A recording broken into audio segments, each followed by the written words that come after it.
See, I want to be stuck in bad traffic in this car. I was about to say, sitting in traffic wouldn't be too bad if you had this toy to play with, huh?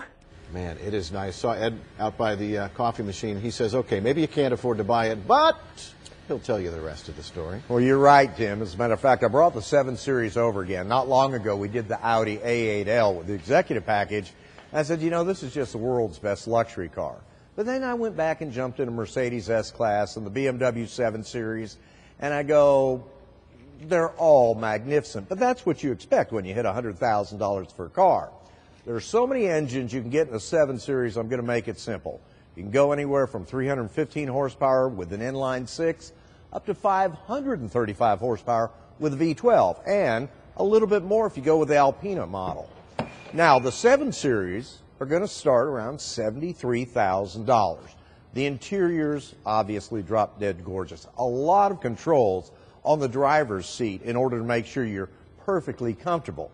One little issue, I'm 5'9", and because of the low roof line, I feel like I'm just a few inches off the header on the top of it with the sunroof in it.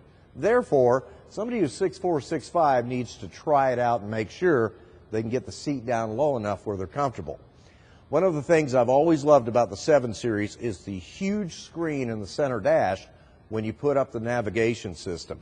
It really gives you a nice broad view of what's ahead of you. And then this one has a little package on it with a heads-up display. Does something really cute. When you're driving down the road, it throws up into the windshield the speed limit of whatever road you're on, including the side streets, not just the major highways, and then the digital odometer, speedometer is right next to it. So you can actually see how badly you're breaking the speed limit everywhere you go. Back seat room is very good in the vehicle and comfortable also. And then you get back to the trunk space. It's a little bit deeper than you think. Back here. A little bit deeper than you think, although this is cut off for the wheels and things of this nature. It has a nice low entry to where you can put anything in you really want. So as I stated, they start about $73,000, $74,000. This one comes up to $109,000, but that's not the deal here. The base model 7 Series right now has a lease on it, and that lease is $689 a month. Believe it or not, that's almost to the penny what I was paying for my lease on my 2006 Acura RL. It was $25,000 less money.